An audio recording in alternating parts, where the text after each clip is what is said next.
What's up, everybody? John the Morgal here, back again with another Static Plane Truth video. I wanted to start by mentioning that the truth cannot be a theory. Theories can be accepted or assumed to be true, but can be proven false. The truth, on the other hand, cannot be proved as false and therefore cannot be classified as a theory.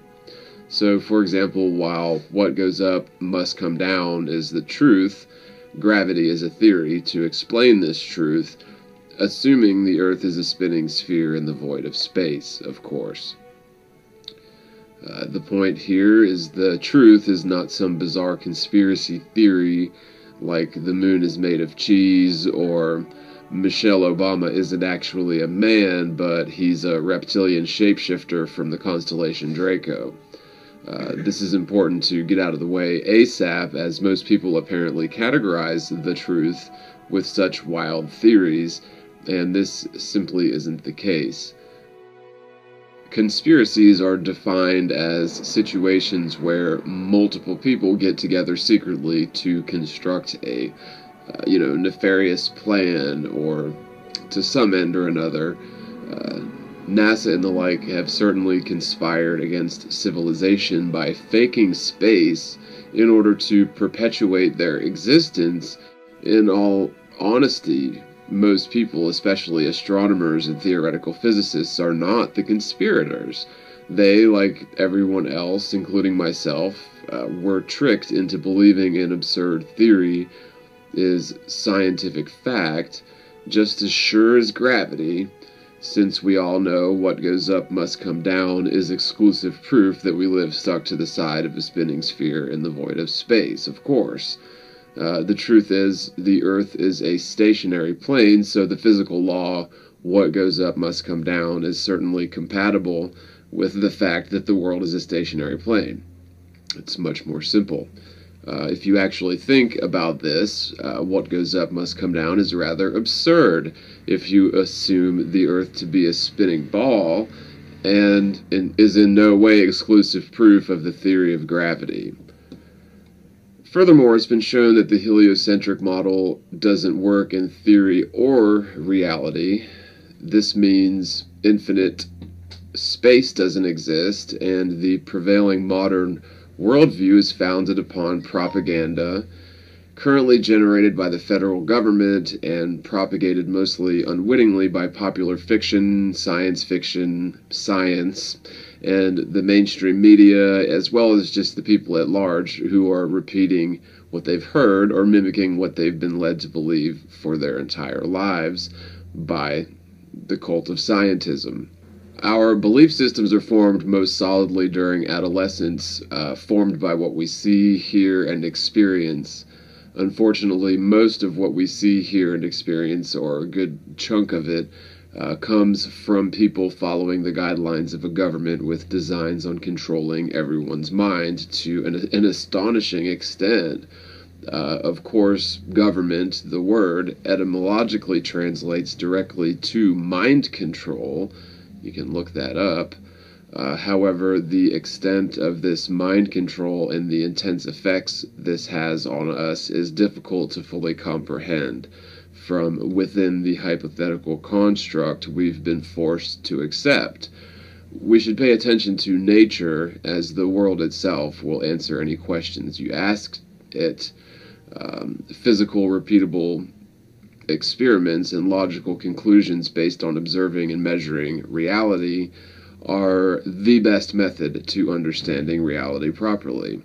Instead of direct measurement and experiment, theoretical astrophysics is exactly biased conjecture, inseparable from a litany of dogmatic beliefs, all stemming from the fundamental premise that the world is a sphere in the vacuum of space, and ultimately the Copernican principle, or the mediocrity principle.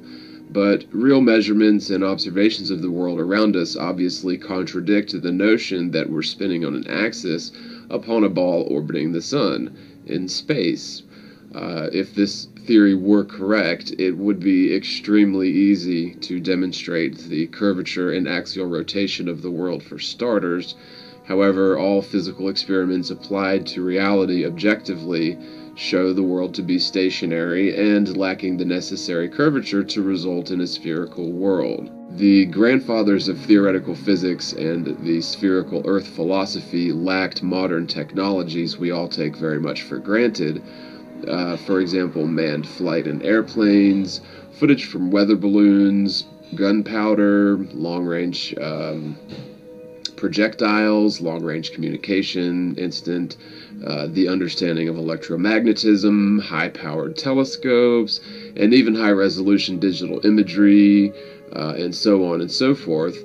Compared to the ancients, we are, and really even compared to people 100 or 200 years ago, we are far more adequately equipped with technologies to know things and prove things conclusively that they could only imagine or debate or believe.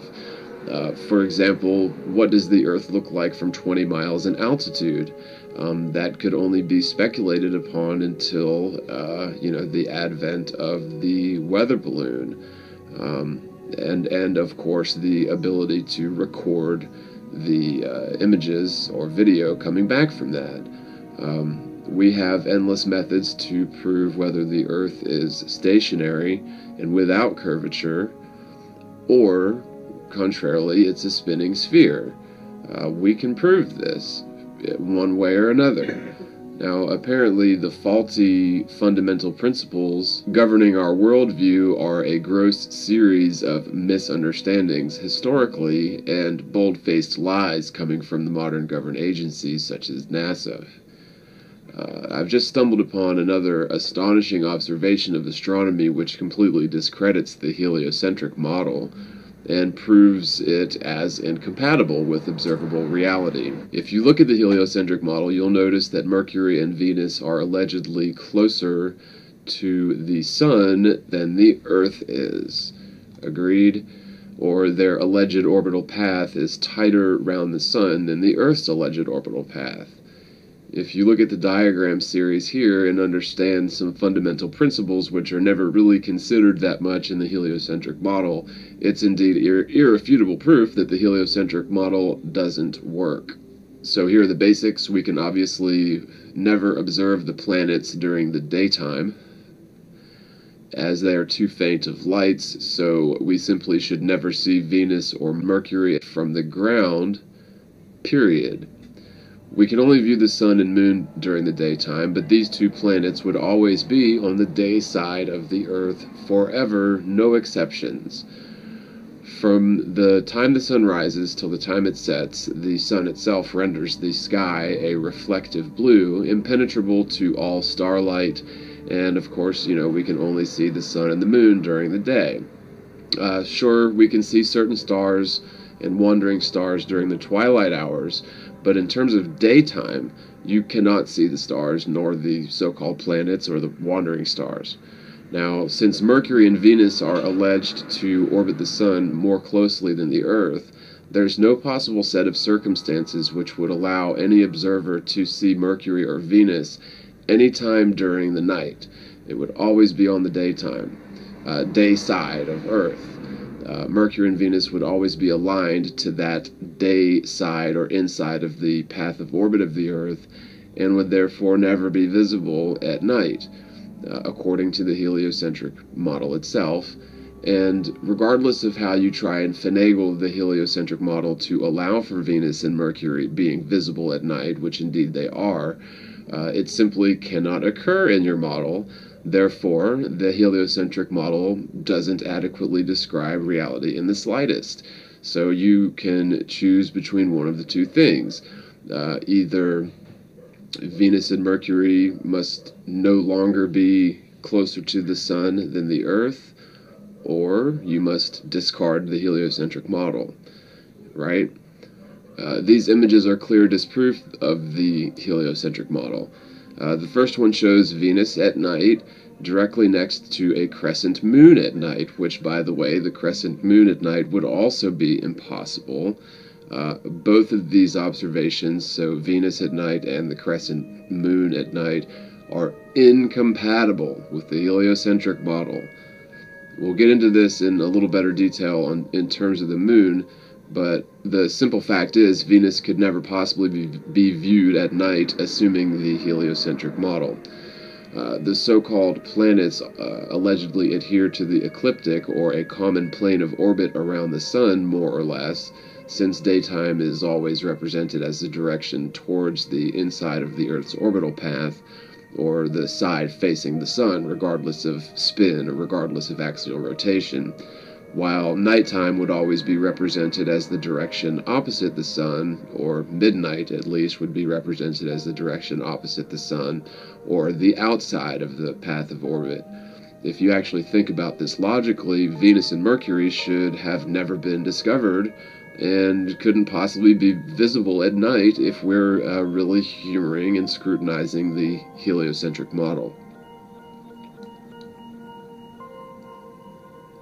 The second image shows Mercury, Venus, and Jupiter 30 minutes after sunset, all in the same image. And I find this image sort of amusing and, really just excellent proof, because it totally debunks the heliocentric model yet again. A picture truly is worth 1,000 words.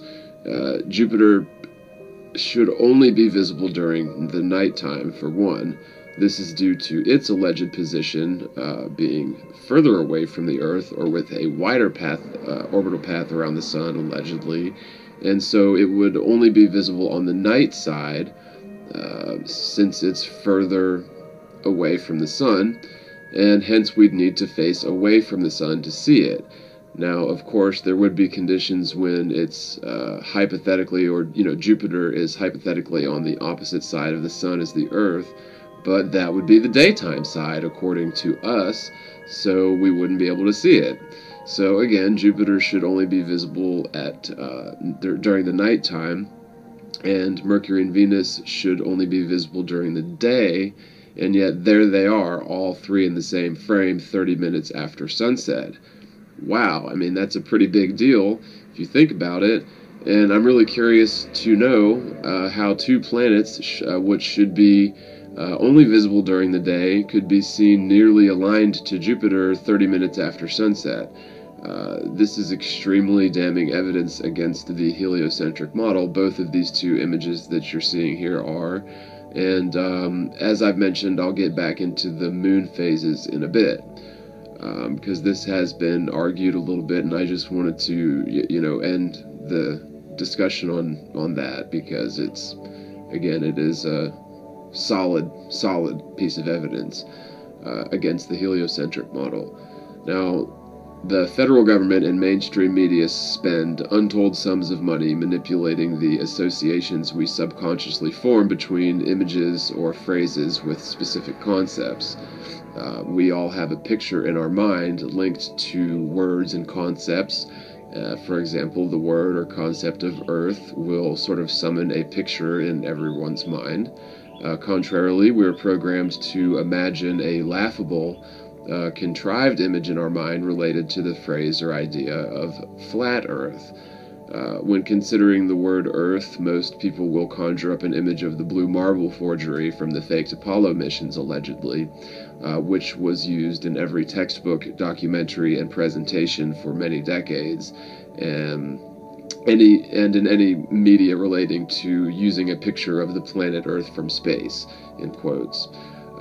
I honestly remember as a child thinking this was really sort of disenchanting, as I noticed that whenever you studied anything having to do with the planets, you would either see an obvious drawing or image of Earth, or that one single forged picture from the Apollo missions.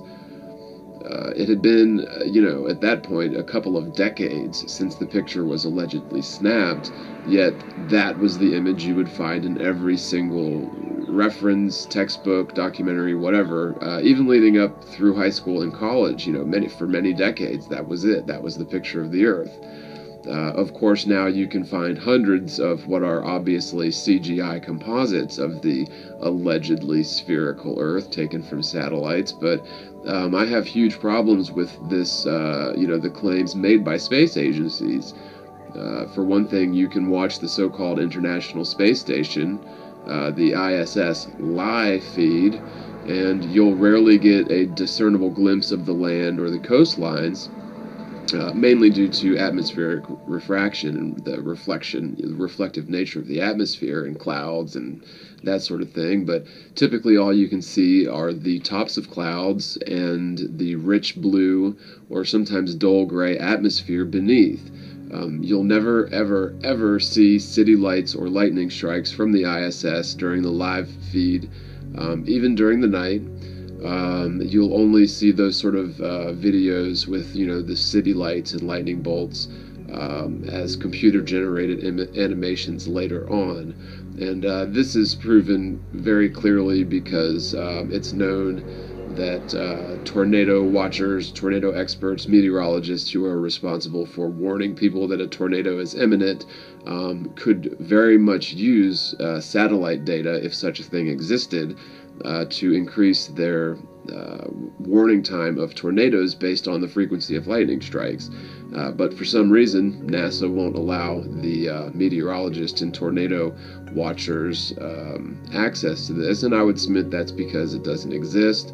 What we have, if we have anything coming from NASA, is probably coming from high-altitude flights or high-altitude weather balloons, which are, by the way, geostationary satellites. But anyway, all that stuff from NASA is either trick photography or post-production enhancements. The point being, NASA has been faking space and the spherical Earth for its entire existence. I think 1958, or whatever. Now, there are plenty of possible motives for this, but since NASA is part of the government, we can assume that their primary objective is mind control, because again, government etymologically translates to mind control. And we can assume that NASA is not really concerned with space travel, but rather convincing us that they're concerned with space travel. And so they will fabricate missions and fabricate evidence to perpetuate their need to exist and perpetuate the mind control, which involves the cornerstone of our modern paradigm, by the way. Most people at NASA are not in on the lie, just as a child finding a quarter under their pillow where their tooth was the night before isn't in on the tooth fairy hoax, just as anyone else would if presented with flat Earth.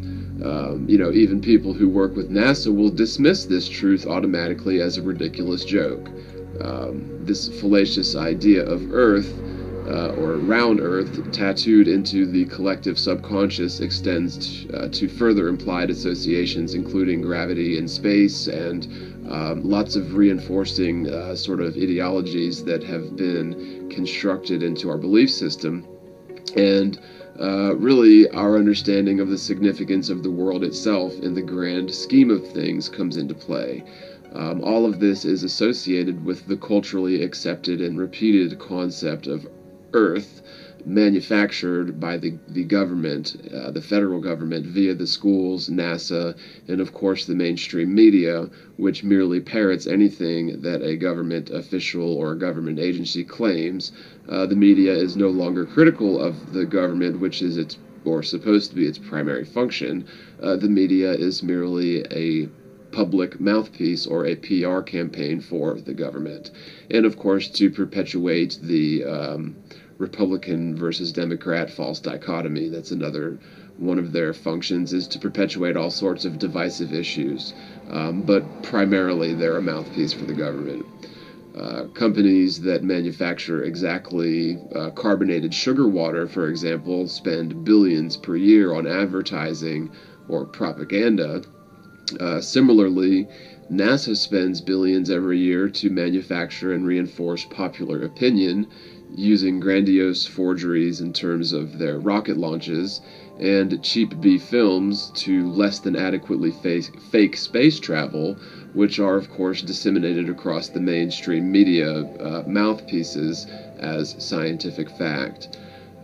Their goal is, of course, not to explore space and to share knowledge, but instead to preserve the prevailing status quo, which entails the current prevailing model of the universe, ultimately perpetuating the need for a space agency.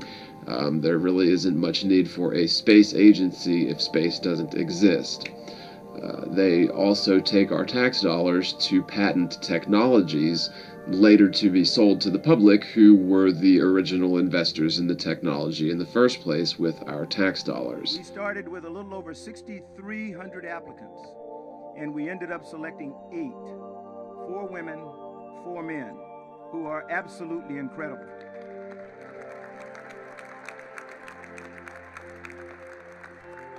And because we're accepting applications through February 18th for a new, diverse generation of astronauts that will blaze a trail to Mars. You are absolutely correct that we don't have everything that we need to get humans to Mars. That is not in human exploration. That is in space technology. For a new, diverse generation of astronauts that will blaze a trail to Mars. We don't have everything that we need to get humans to Mars. Because NASA and our partners are developing the technologies that drive both exploration and economic growth, I have 1,600 more reasons that the state of our NASA is strong. The 1,600 new technologies every year that we develop, and the thousands of products, services, and processes that we help businesses transfer into the market for job creation and economic growth. So what I did was, based on his claim that NASA is coming up with the 1,600 new technologies every year.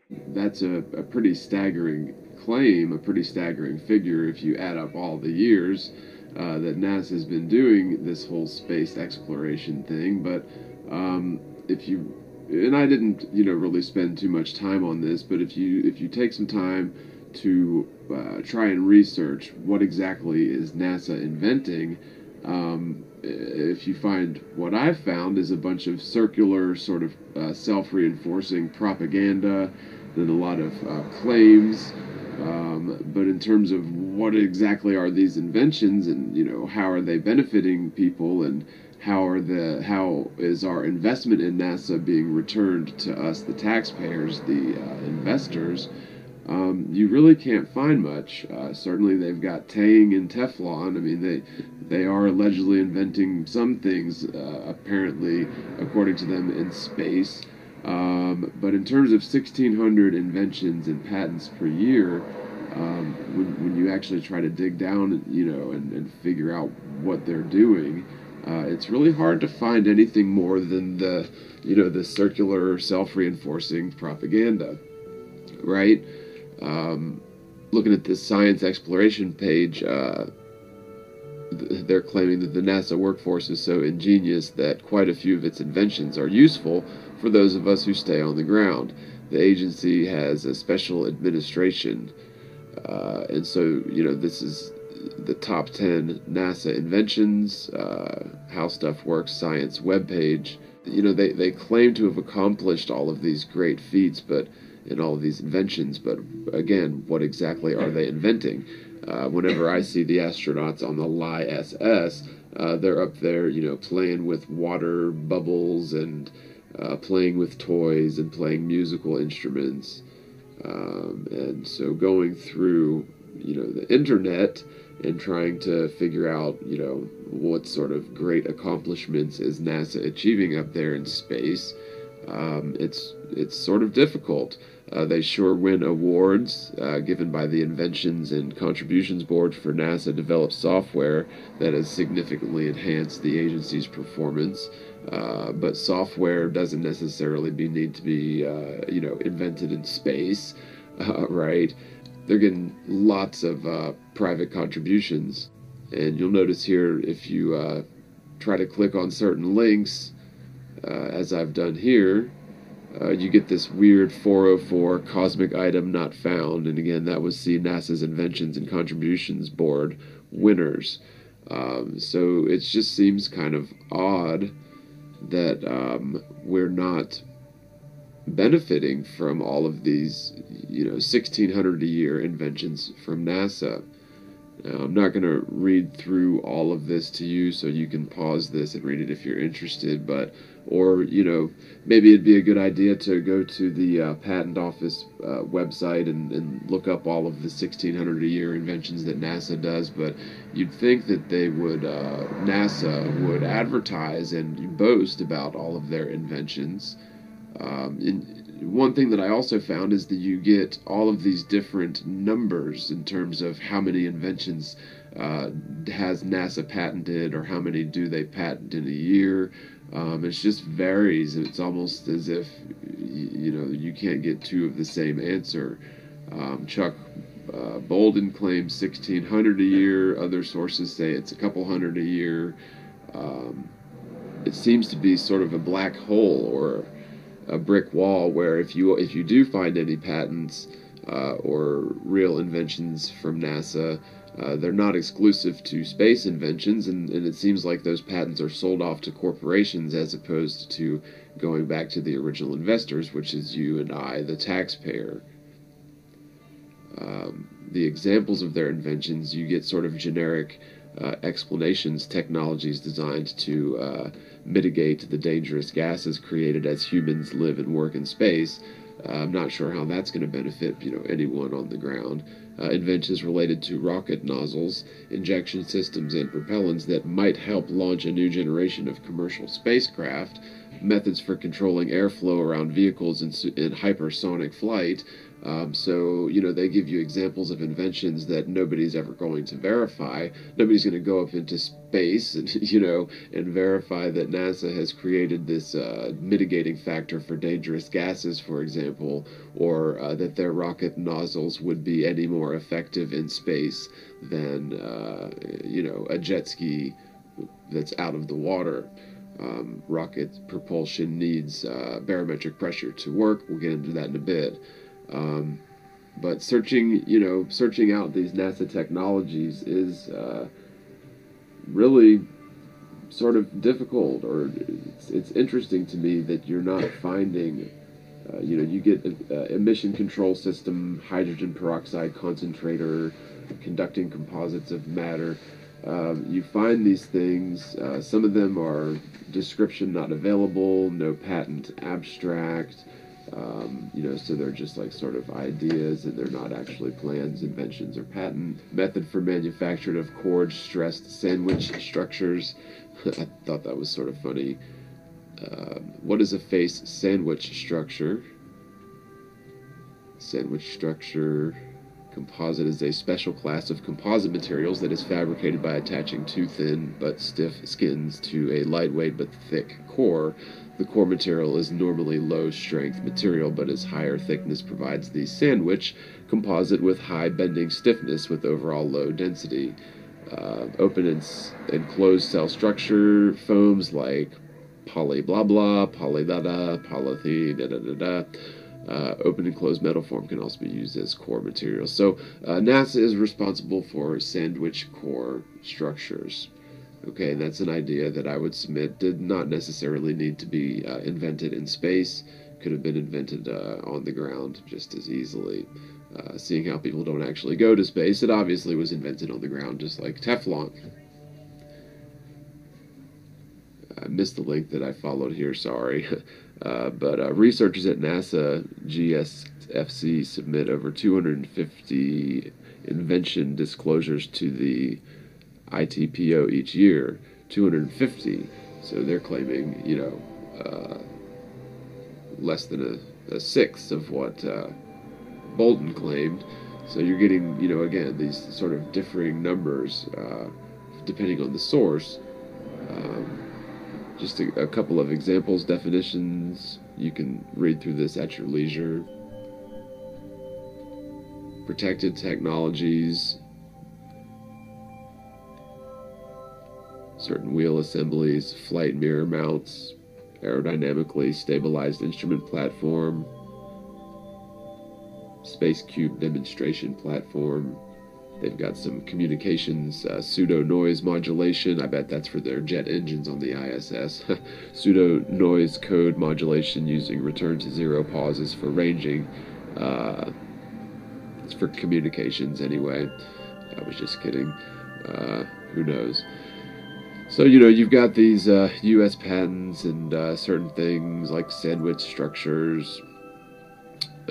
Just looking into a little bit more to pseudo-noise code modulation. Pseudo-random noise code is one that has a spectrum similar to a random sequence of bits, but is deterministically generated, driven ground, electrical connections. Let's see what that is. Seems as if it has to do with grounding something out, as in an electrical circuit. Looking into high-field superconducting magnets. Superconducting magnet includes an insulating layer disposed about the surface of a mandrel. A superconducting wire wound in adjacent turns about the mandrel to form the superconducting magnet, wherein the superconducting wire is in thermal communication with the mandrel, and the superconducting magnet has a field-to-current ratio equal to or greater than 1.1 Tesla per ampere, a thermally conductive potting material configured to fill in interslices between the adjacent turns, where the thermally conductive potting material and the superconductive wire, you can read that or pause it.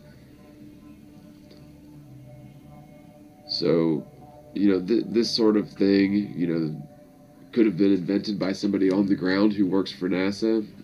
I just don't see the really sort of idiotic astronauts who play around in gorilla suits doing, you know, coming up with these sort of inventions.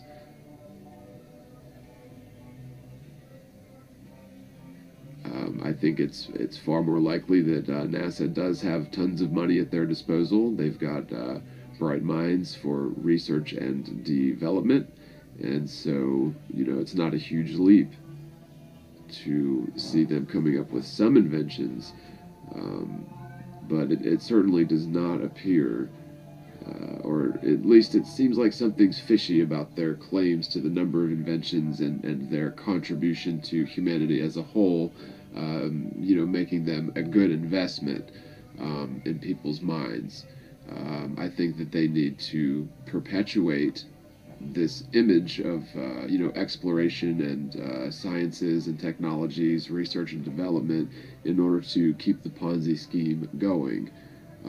But I haven't seen anything that indicates whatever they're doing is exclusive to, you know, space inventions. And by the way, this particular invention, I looked up Thomas P. Haight and Peter J. Sharon, and neither one of them are astronauts. So this proves that this invention was not made in space. It was made from people on NASA's payroll on the ground. So the idea that NASA is coming up with all of these inventions because they're in space and therefore we need to keep giving them billions of years to stay in space is ridiculous, even considering the inventions that they do come out with, which are just, you know, inventors on their payroll, inventing things on the ground in reality. While we're at it, the state of our nation is strong because more venture capital was invested in America's space industry in 2015 than in all previous 15 years combined. Meanwhile, because for the 4th year in a row, we are the #1 rated best place to work in the federal government, the state of our NASA is... We're seeing the kind of drift that is going to make our mission, the core mission that I believe it should be, difficult to reach. The budget request for Earth Science, put a little numbers to this 41% increase for FY16 is $1.95 billion. A lot of systems monitoring Earth, multiple agencies supporting Earth sciences, but we are without the basic required system to send pioneers to Mars. So 41% increase. But yet NASA, the only agency, the only part of our government that is working on sending people out there, doesn't have the basic capacity to do that while we're decreasing and increasing Earth sciences. So I know I'm running out of time, but I'm concerned that with the small amount of money that we've allocated to our mission that's been endorsed by the President. And Mr. Chairman, I'll yield it back to you. Senator, may I make a comment? Because again, I want to make a slight correction. You are absolutely correct that we don't have everything that we need to get humans to Mars. That is not in human exploration. That is in space technology.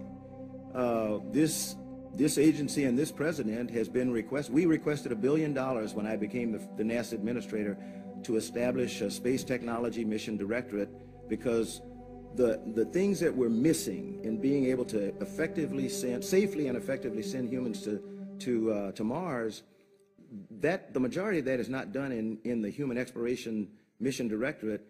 I need it to be done in Space Technology Mission Directorate, and that's not funded efficiently. So why not fund the Mars Opportunity Rover in the 2016 budget? Mars Opportunity Rover, Senator, we are getting incredible data from Mars through Curiosity, through Opportunity. We're getting ready to send InSight.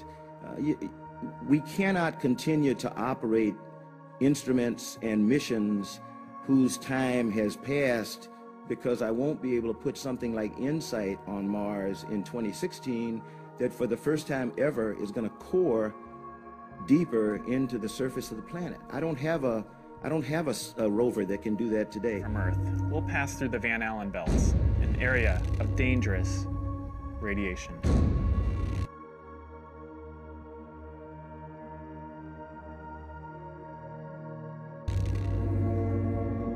Radiation like this could harm the guidance systems, onboard computers, or other electronics on Orion. Naturally, we have to pass through this danger zone twice, once up and once back.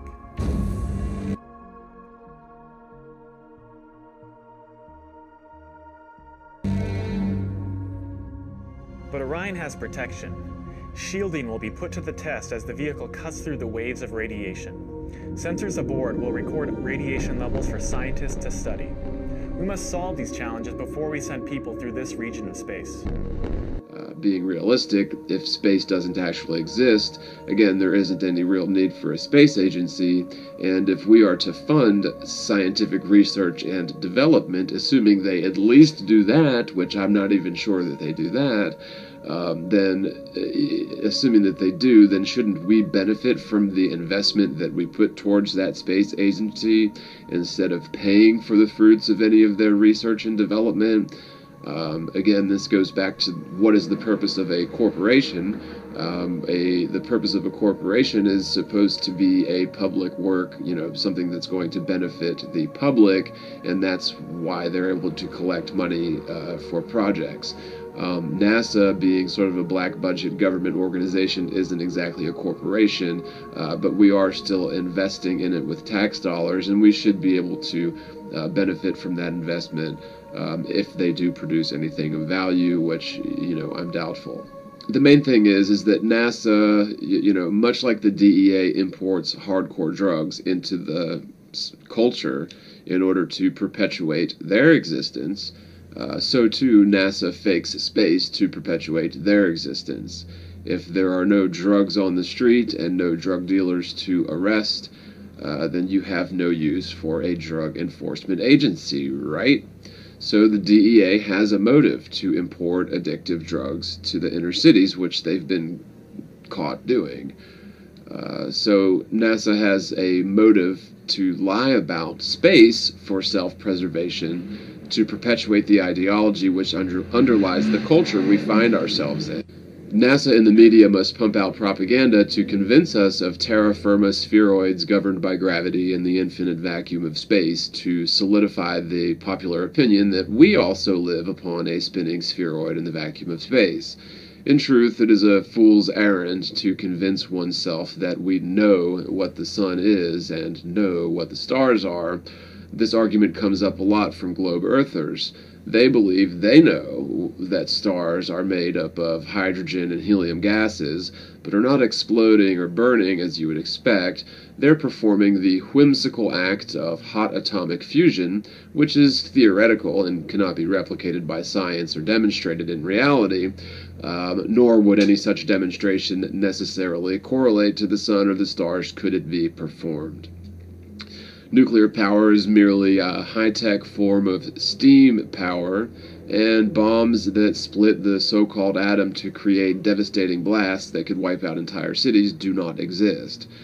Like Infinite Space, atomic bombs are a well-executed propaganda campaign or fear porn that includes one of the biggest lies in history, which is the alleged atom bomb or nuclear bomb bombing of Hiroshima and Nagasaki back in World War II.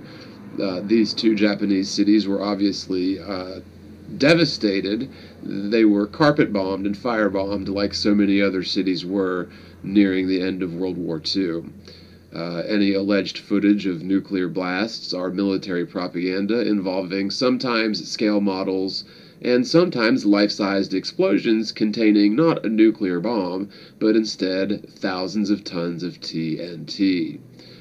And I would note that both Nagasaki and Hiroshima both are thriving cities today, so there isn't this, residual radiation that goes along with the fear porn that, if you nuke an area, it'll be desolate for hundreds of years. And, I would even go so far as to say as most of the people in the military weren't in on this truth. This was a massive, massive hoax. The nuclear bomb, the construction of a nuclear bomb hoax was so massive that I believe that they used soldiers and even upper echelons of the military as unwitting,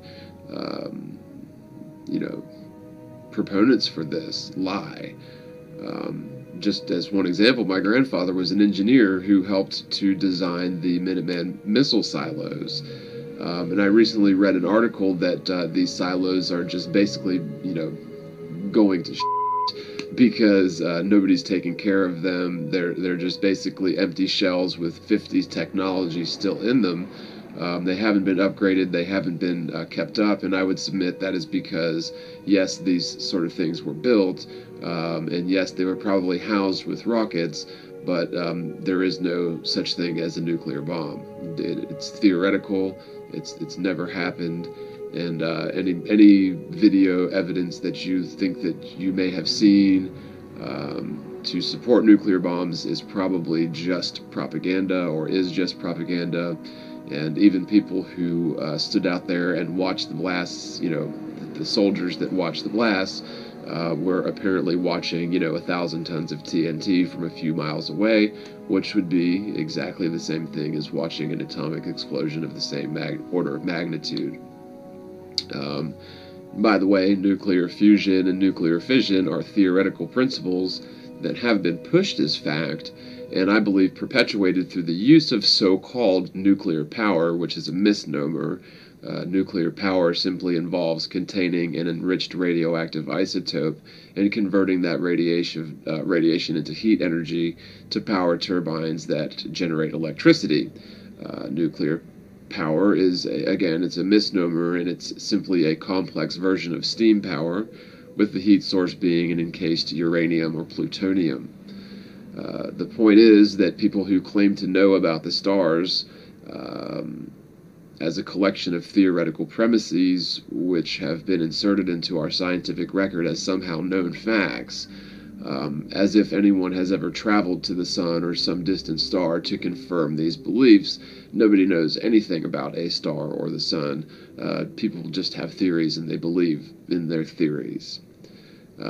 Has it occurred to scientists or the parrots of scientism that the helium and hydrogen believed to be undergoing atomic fusion based on the color of the light emitted, that our upper atmosphere, which is rich with lighter, less dense gases like hydrogen and helium, and perhaps the reason we're finding the signature spectrum coming from the sun, for example, has something to do or everything to do with the nature of our stationary atmosphere and not the theoretical atomic fusion supposedly occurring in the theoretical star itself 93 million miles away. It's quite obvious that light we interpret from the sun and stars is at the very least affected by our atmosphere, if not fundamentally rendered into the visible spectrum of light by the particles in our atmosphere itself. Wouldn't this act of refraction or diffusion of light by gases high above the Earth have some effect on the electromagnetic waves that they're rendering into the visible spectrum? NASA and the other space agencies cannot get their story straight as to whether the stars are blindingly brilliant in space, or if space is a deep black lacking all stars.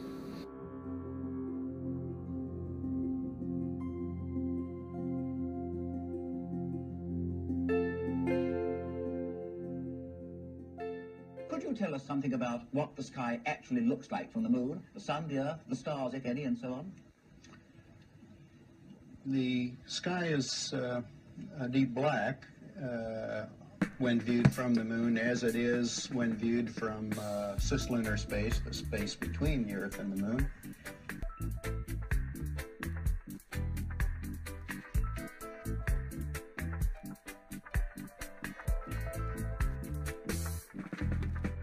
The sky is a deep black when viewed from the moon, as it is when viewed from cislunar space, the space between the Earth and the moon.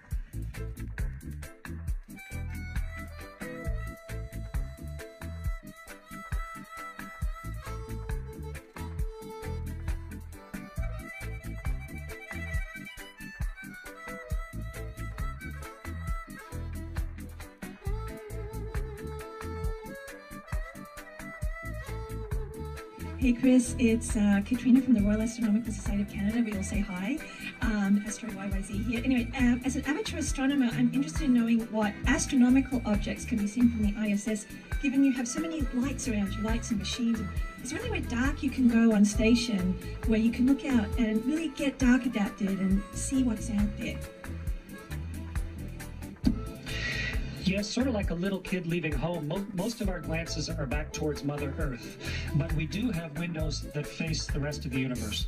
And I spent some time looking at some actually yesterday, looking at one yesterday, and remarking on actually just your question that the sky is almost white with the light of the universe, with the uncountable number of stars. The sky is a deep black. The sky is almost white with the light of the universe, with the uncountable number of stars.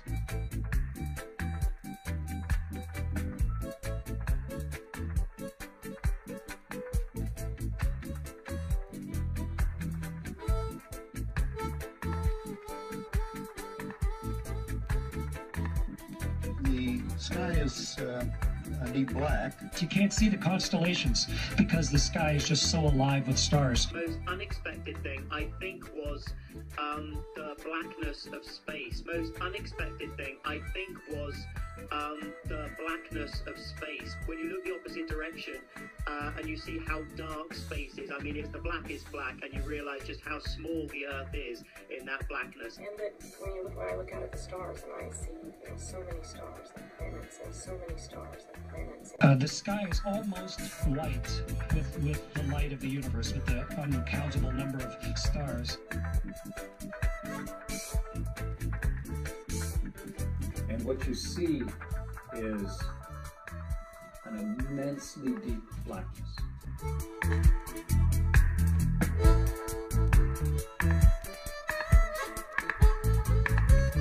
There with the world right there, and then when you look the other way, it's the whole universe, and the blackness is a palpable blackness. It's not just dark, it's forever.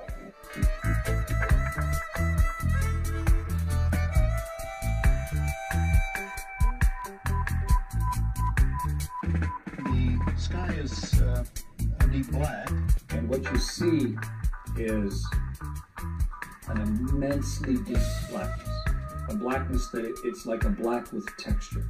It's like a black, sort of like black velvet, but without any shininess to it at all. You can't see the constellations because the sky is just so alive with stars. How dark space is, I mean, it's the blackest black, and you realize just how small the Earth is in that blackness, and that was a real surprise to me. And we have to realize that in space, without the intervening atmosphere, the heavens are 10 times as bright, stars 10 times as numerous. And what you see is an immensely deep blackness. billions and billions of stars, and you can see it. In fact, they're so numerous, it's very difficult to pick out the constellations you and I see here on the ground. A blackness that it's like a black with texture. It's like a black, sort of like black velvet, but without any shininess to it. Some of the stars have colors we don't see here on the ground. So you see these pastel colors, light yellows, light pinks, light oranges, even light red ones, and light blue. There's all kinds of colors. An immensely deep blackness. It's not just dark, it's white with the light of the universe, with the uncountable number of stars. When you look the opposite direction, and you see how dark space is. I mean, if the black is black. I live in Colorado, and you get up on a clear night in Colorado up in the mountains where there's no light and you can see all these stars. Well, multiply that by 1,000. That's what it's like in space. It's not just dark, it's forever. And that when I look out at the stars and I see, so many stars and planets and so many stars and planets. You can see the stars. Oh yeah. And pretty much all the time you can see the stars. It's not a black void. The sky is a deep black. There's more than stars. You can see planets. You can see moons. An immensely deep blackness. You can see a zodiacal light. Whoa. Those are amazing. Right before the lights of the zodiac. The lights of the zodiac.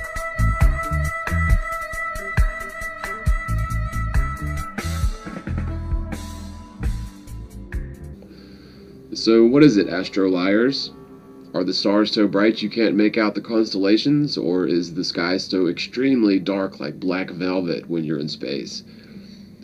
Much as the propaganda of nuclear weapons has reinforced the belief in the model involving atoms, which have never been physically seen, only assumed and assigned mathematical values which work in theory but cannot be proven, the propaganda from NASA reinforces the widely held belief in theoretical physics.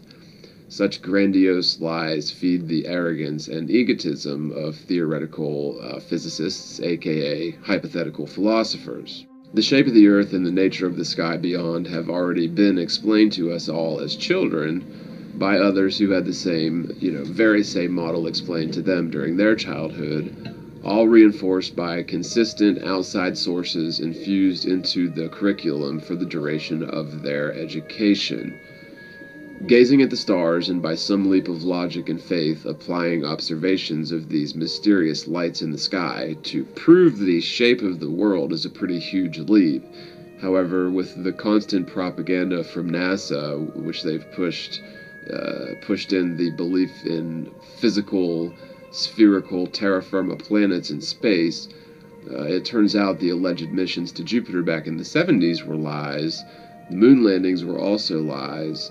Nuclear bombs appear to be lies, and by extension the Cold War and the space race were also lies. The Antarctic Treaty must be on the up and up, right? I don't think so. I tend to doubt it. All of these lies spread by the federal government and its deep pockets for propaganda are a toxic combination of pre-programming, willful ignorance, unfounded assumptions, and an unquestionable belief in unproven theoretical concepts which must always be assumed. One prime example is gravity. This ultimately adds up to an impenetrable brick wall to scientific progress in the form of an unquestionable dogmatic belief. Any school of thought which contradicts these such theoretical premises is ignored or ridiculed, but never considered logically, of course. Over time, this bias has managed to somehow convince the entire world the exact contrary of reality, which is obvious to an honest, unbiased observer who rationally scrutinizes the heliocentric model and applies that, comparatively, to observable reality. The world is obviously stationary and without curvature, yet people will drop an object on the ground to allegedly prove that the world is a spinning spheroid governed by gravity. The only circumstantial evidence suggesting that the world spins at all involves the celestial bodies. Physical experiments such as Airy's failure show that the Earth is fixed and it is the starlight that is apparently moving. The motion of the celestial bodies is not caused by the spinning of the Earth, but they are apparently spinning around in a great circle concentric with the North Pole star, once per 24 hours. Of course, knowing what we know about magnetic fields, or specifically electromagnetic vortices, starlight could be wildly distorted in terms of apparent position and velocity, or even angular size, by such principles attributed to magnetic fields interacting with visible light that are well known and documented. We're not talking about a ball Earth wrapped around lava spinning through space, but a stationary plane with a strong magnetic field emanating from the north. Since magnetic north is the central position around which, according to magnetic compasses from anywhere on Earth, even in the southern hemisphere, and Polaris remains above that point day and night from season to season, this proves the world is not a spinning sphere, but the obvious, most simple answer is that Polaris is a relatively nearby light source, which is marking the center of a massive worldwide electromagnetic vortex. Globe Earth proponents argue that it is the metallic molten core of the Earth that generates this electromagnetic field without any physical evidence or scaled-down reproduction of such a magnet to support this claim. For one thing, you cannot construct an unsupported shell around a spinning sphere of molten lava, but even if you could, there's no evidence to support the idea this would create an electromagnetic field, and of course the mysterious non-existing gravity waves necessary to hold it all together in the heliocentric model. In fact, molten metals, which allegedly fill up the center of the ball Earth, cannot be magnetized. Only solid-state metals can be magnetized, which is yet another big problem for the Globe Earth model. On to another point that really can't be ignored is the North Pole star Polaris. It's physically impossible to have the North Star appear to be a permanent central axis for all the other stars in the heliocentric model. Comparing dusk to dawn, an observer is facing in opposite directions into the universe. We're not talking about stellar parallax as a result of lateral motion of the Earth, theoretically, but instead we're talking about the angle in which you would be facing were the Earth a sphere, comparing dusk till dawn spinning around an axis. Furthermore, 6 months from this observation, or this set of observations, 6 months later, the same thing can be done and the North Star is still visible above the northern axis from dusk till dawn. When visible space should technically be on the opposite end of the universe compared to 6 months earlier. Again, this has nothing to do with how far we've theoretically traveled in 12 hours overnight, or 6 months around the sun, but instead this has to do with facing in total opposite directions in space in both of these circumstances. So imagine yourself on a track that goes around an oblong ring, like the tracks tend to do around high school football fields. So if you're on one side of the track facing towards the home bleachers, say, that represents visible space in the summer. If you run to the opposite side of the track and face the visiting team bleachers, that represents visible space during the winter. The center of the track obviously represents the sun in the heliocentric model, and any direction facing inward towards the center of the track would represent daytime. Anytime you're facing down the track, it would represent dusk or dawn, and facing away from the inside of the track would represent nighttime. Running once around the track would represent a year, and spinning once upon your vertical axis would represent a day. The fact that we can see all constellations year-round, even those found 90 degrees overhead from the equator, from somewhere on Earth, conclusively proves that the heliocentric model is incompatible with observable reality. On the other hand, this makes perfect sense in the static plane Earth model, considering we're not flying around the sun in a one-year cycle offset to the galactic equator by 60 degrees in our alleged orbital path. Instead, the stars are merely making circuits above the face of the Earth, which runs in nearly perfect daily cycles, returning to their original starting point from year to year, with the constellations never changing, without a unique set of constellations from season to season, as is demanded by the heliocentric model itself.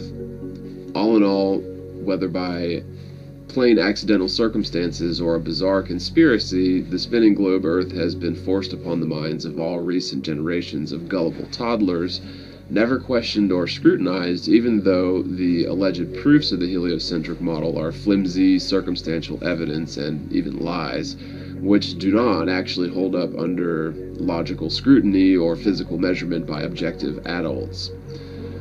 First, we must cast aside the assumptions we previously believed that we knew, such as the size, distance, temperature, and even the weight of stars, People claim they know stars to be theoretical hot atomic fusion of some of the lightest gases known, hydrogen and helium, yet somehow create enough theoretical gravity to keep the hypothetically spherical Earth in orbit.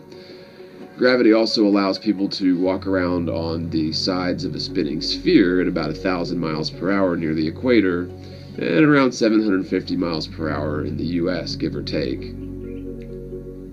All in all, this has constructed a virtual prison for our minds, perpetuated by the federal government and modern philosophers. This psychological prison demands our world, and by extension ourselves, to be meaningless in the grand scheme of things. To be clear, by modern philosophers, I'm specifically referring to theoretical astrophysics. Honestly, I think the term mythology would probably apply to them more aptly than philosophy, for more than a few reasons.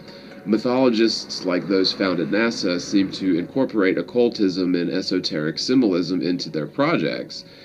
The majority of people apparently never caught on to this, but NASA blatantly advertises that it is indeed an esoteric occult group in plain sight.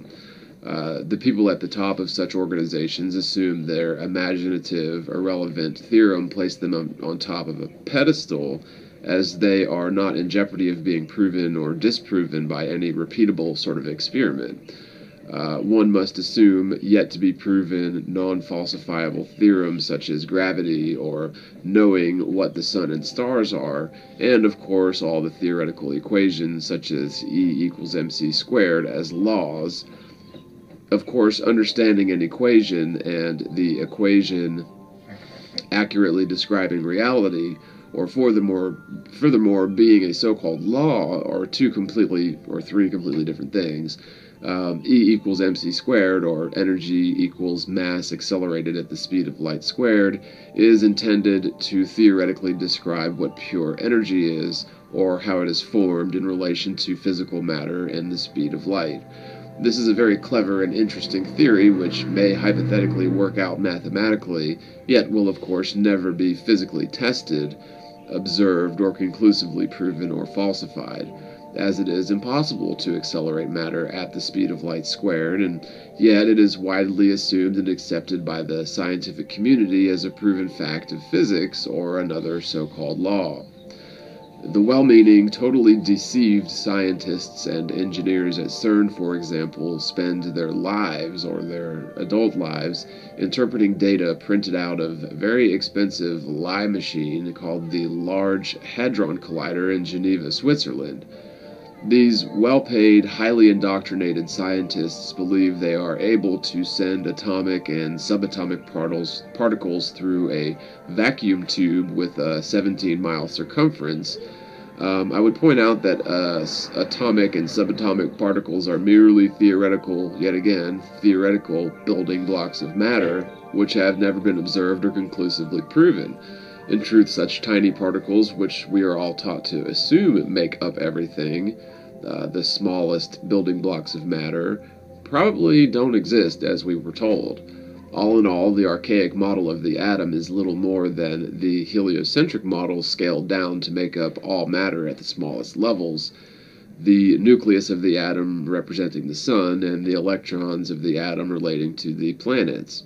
According to this theory, a solid wooden table is mostly empty space at the atomic level, but again, this is all just theory and has never been proven. The idea of molecules being a composition of these theoretical atoms is also very convincing pseudoscience, but since the numbers work in practice, it is assumed that the theory is unquestionable. This is much like the observation, what goes up must come down, being explained by the theory of gravity, then pointing to the fact that what goes up must come down proves the theory of gravity. I'm not necessarily suggesting we give the scientists at NASA or CERN a free pass, but they're not entirely to blame for their ignorant arrogance in the perpetuation of much fantasy as science. The Large Hadron Collider is an example of a never-ending money pit that will keep the minds of experienced scientists on a perpetual wild goose chase for theoretical particles or waves of gravity which do not exist. Similarly, NASA manipulates our understanding of the celestial realm of the stars. CERN claims to be searching for dark matter, dark energy, antimatter, gravity, recreating the conditions moments after the initial mysterious action causing the Big Bang theory. My point is, since gravity doesn't exist, then dark matter couldn't possibly exist and has no theoretical need to exist, since it is a theoretical counterpart of gravity. In orbital mechanics specifically, which explain away the impossibility of orbital mechanics in a vacuum. The idea of the moon orbiting a spherical Earth is physically impossible, as the alleged gravity needed to slingshot the moon round the backside of the Earth's alleged path is apparently absent, and even opposite or repelling the moon from the Earth at times as the Earth is racing towards the moon, 2 weeks later. Technically, we should crash into the moon in less than a few hours at a specific period during each month if we were indeed racing towards it at 66,600 miles per hour, with gravity also tugging the moon in towards us with enough force to slingshot the moon round the back of the Earth's paths earlier that month. The fact that we do not crash into the moon every month, or the LISS every 45 minutes for that matter, are both very good proofs that the heliocentric model is wrong and NASA is lying and the Earth is stationary. Gravity itself is only necessary if the world is a spinning sphere, which it isn't, therefore gravity itself has no theoretical chance of existing, and the concept of third-generation satellite bodies such as the moon being governed by a theoretical force which doesn't exist is physically impossible. Finally, since the world itself is proven to be stationary, then the Big Bang obviously never happened either, as there's simply no room for a stationary physical plane in the hypothetical Big Bang universe. Gravity is therefore an unnecessary, disproved theory based on faulty assumptions. The atom is a theoretical fallacy, along with the so-called God particle and Einstein-Rosen bridges. Since all of these faulty theorems are irrelevant extensions of an illogical foundation, the entire purpose of CERN and NASA are shown to be a complete and total waste of money and brain power, and ultimately distract a cross-section of theoretical physics with hunting after proverbial unicorns, fairies, and goblins.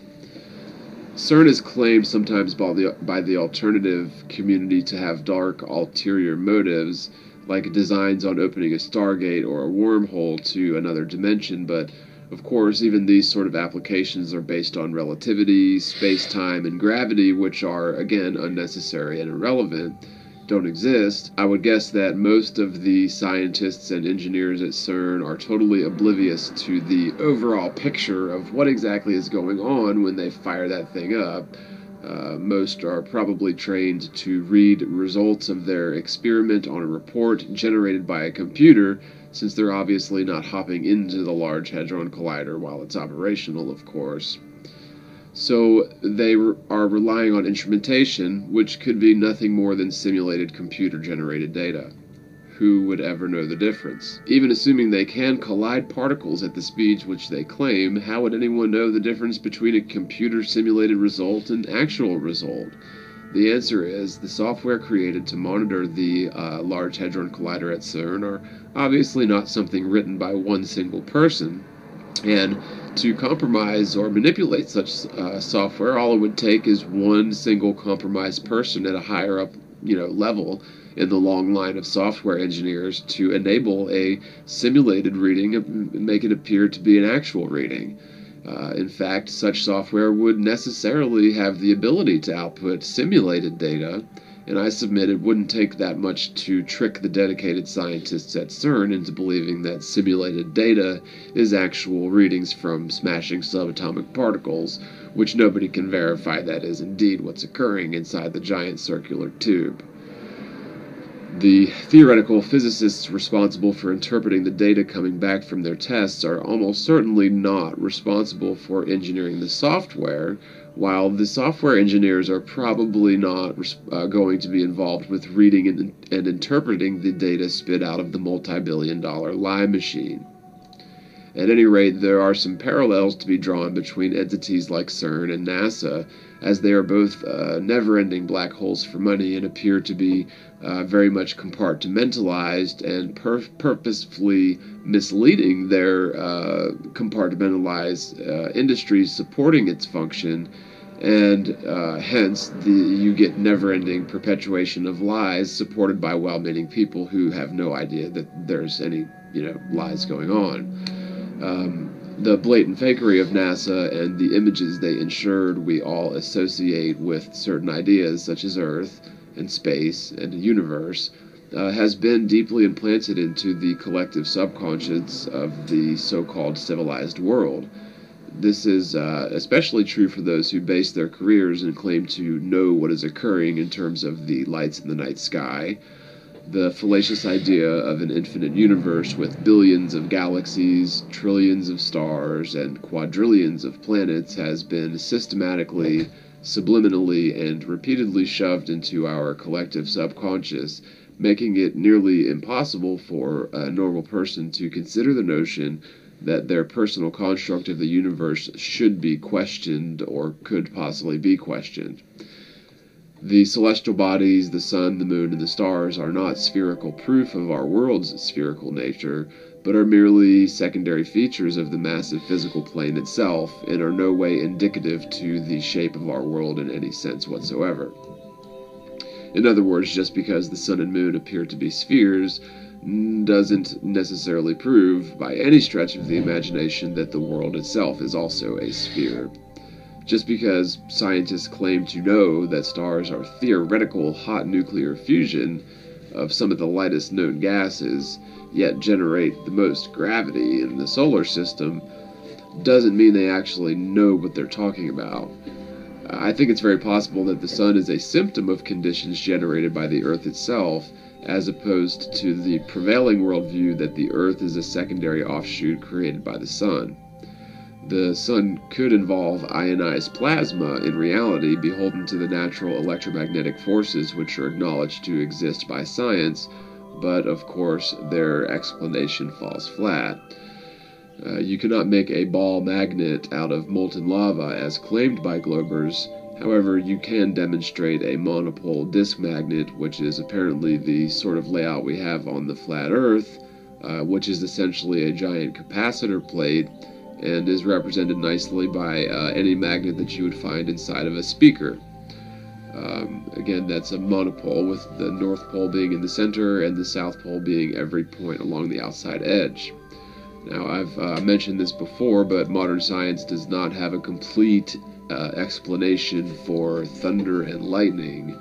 That's right, in the know-it-all age, the globe-Earth gravitic model does not allow, or has not produced, a rational explanation for lightning.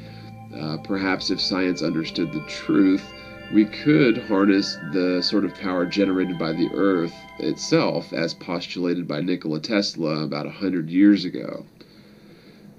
During the fake moon missions, which were nothing more than cheap B films produced by NASA, a branch of the U.S. military, there's some really obvious proof that people have never gone to the moon, which isn't often spoken of. In part 2 of this series, we'll look at that in deeper depth. Until then, thanks for tuning in. Spread the word, spread the world, and peace.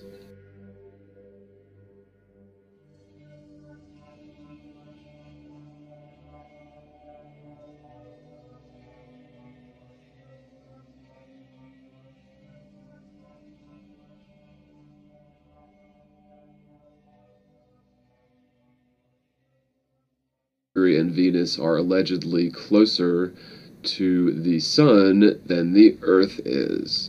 Agreed? Or their alleged orbital path is tighter round the Sun than the Earth's alleged orbital path. If you look at the diagram series here and understand some fundamental principles which are never really considered that much in the heliocentric model, it's indeed irrefutable proof that the heliocentric model doesn't work. So here are the basics. We can obviously never observe the planets during the daytime, as they are too faint of lights, so we simply should never see Venus or Mercury from the ground, period. We can only view the sun and moon during the daytime, but these two planets would always be on the day side of the Earth forever, no exceptions. From the time the sun rises till the time it sets, the sun itself renders the sky a reflective blue, impenetrable to all starlight, and of course, we can only see the sun and the moon during the day. Sure, we can see certain stars and wandering stars during the twilight hours, but in terms of daytime, you cannot see the stars, nor the so-called planets or the wandering stars. Now, since Mercury and Venus are alleged to orbit the sun more closely than the Earth, there's no possible set of circumstances which would allow any observer to see Mercury or Venus any time during the night. It would always be on the daytime, day side of Earth. Mercury and Venus would always be aligned to that day side or inside of the path of orbit of the Earth, and would therefore never be visible at night, according to the heliocentric model itself. And regardless of how you try and finagle the heliocentric model to allow for Venus and Mercury being visible at night, which indeed they are, it simply cannot occur in your model. Therefore, the heliocentric model doesn't adequately describe reality in the slightest. So you can choose between one of the two things. Either Venus and Mercury must no longer be closer to the sun than the Earth, or you must discard the heliocentric model, right? These images are clear disproof of the heliocentric model. The truth is, the Earth is a stationary plane, so the physical law, what goes up must come down, is certainly compatible with the fact that the world is a stationary plane. It's much more simple. If you actually think about this, what goes up must come down is rather absurd if you assume the Earth to be a spinning ball and is in no way exclusive proof of the theory of gravity. Furthermore, it's been shown that the heliocentric model doesn't work in theory or reality. This means infinite space doesn't exist, and the prevailing modern worldview is founded upon propaganda, currently generated by the federal government and propagated mostly unwittingly by popular fiction, science, and the mainstream media, as well as just the people at large who are repeating what they've heard or mimicking what they've been led to believe for their entire lives by the cult of scientism. Our belief systems are formed most solidly during adolescence, formed by what we see, hear, and experience. Unfortunately, most of what we see, hear, and experience, or a good chunk of it, comes from people following the guidelines of a government with designs on controlling everyone's mind to an astonishing extent. Of course, government, the word, etymologically translates directly to mind control. You can look that up. However, the extent of this mind control and the intense effects this has on us is difficult to fully comprehend from within the hypothetical construct we've been forced to accept. We should pay attention to nature, as the world itself will answer any questions you ask it. Physical, repeatable experiments and logical conclusions based on observing and measuring reality are the best method to understanding reality properly. Instead of direct measurement and experiment, theoretical astrophysics is exactly biased conjecture, inseparable from a litany of dogmatic beliefs, all stemming from the fundamental premise that the world is a sphere in the vacuum of space, and ultimately the Copernican principle. One shows Venus at night directly next to a crescent moon at night, which, by the way, the crescent moon at night would also be impossible. Both of these observations, so Venus at night and the crescent moon at night, are incompatible with the heliocentric model. We'll get into this in a little better detail in terms of the moon, but the simple fact is Venus could never possibly be viewed at night, assuming the heliocentric model. The so-called planets allegedly adhere to the ecliptic, or a common plane of orbit around the sun, more or less, since daytime is always represented as the direction towards the inside of the Earth's orbital path, or the side facing the sun, regardless of spin or regardless of axial rotation, while nighttime would always be represented as the direction opposite the sun, or midnight at least would be represented as the direction opposite the sun, or the outside of the path of orbit.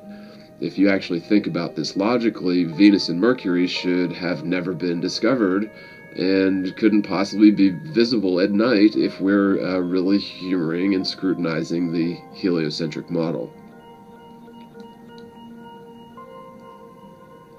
The second image shows Mercury, Venus, and Jupiter 30 minutes after sunset, all in the same image. And I find this image sort of amusing and, really just excellent proof, because it totally debunks the heliocentric model yet again. A picture truly is worth 1,000 words. Jupiter should only be visible during the nighttime, for one. This is due to its alleged position being further away from the Earth, or with a wider path, orbital path around the sun, allegedly. And so it would only be visible on the night side, since it's further away from the sun, and hence we'd need to face away from the sun to see it. Now, of course, there would be conditions when it's hypothetically, or Jupiter is hypothetically on the opposite side of the sun as the Earth, but that would be the daytime side according to us, so we wouldn't be able to see it.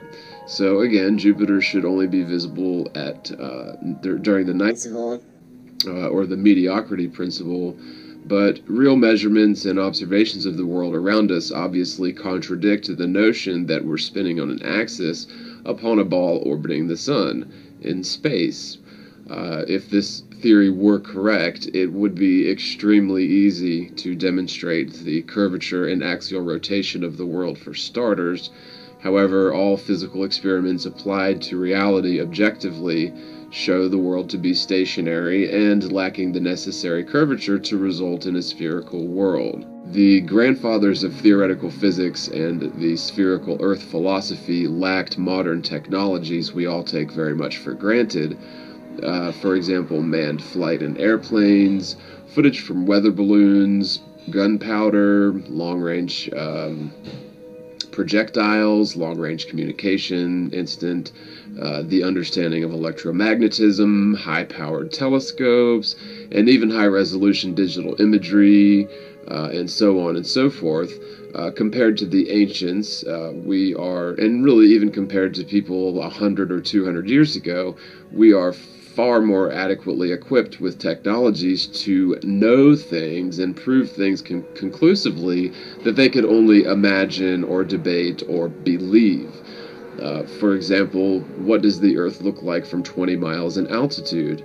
That could only be speculated upon until, the advent of the weather balloon, and of course the ability to record the images or video coming back from that. We have endless methods to prove whether the Earth is stationary and without curvature, or contrarily, it's a spinning sphere. We can prove this one way or another. Now, apparently, the faulty fundamental principles governing our worldview are a gross series of misunderstandings historically and bold-faced lies coming from the modern government agencies such as NASA. I've just stumbled upon another astonishing observation of astronomy which completely discredits the heliocentric model and proves it as incompatible with observable reality. If you look at the heliocentric model, you'll notice that Mercury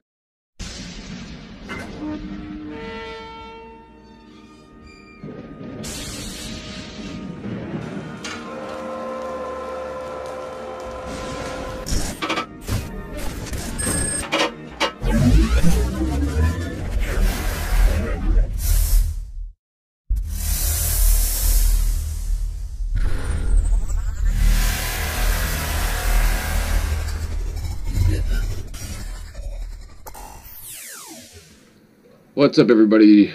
John the Morgile here, back again with another Static Plane Truth video. I wanted to start by mentioning that the truth cannot be a theory. Theories can be accepted or assumed to be true, but can be proven false. The truth, on the other hand, cannot be proved as false and therefore cannot be classified as a theory.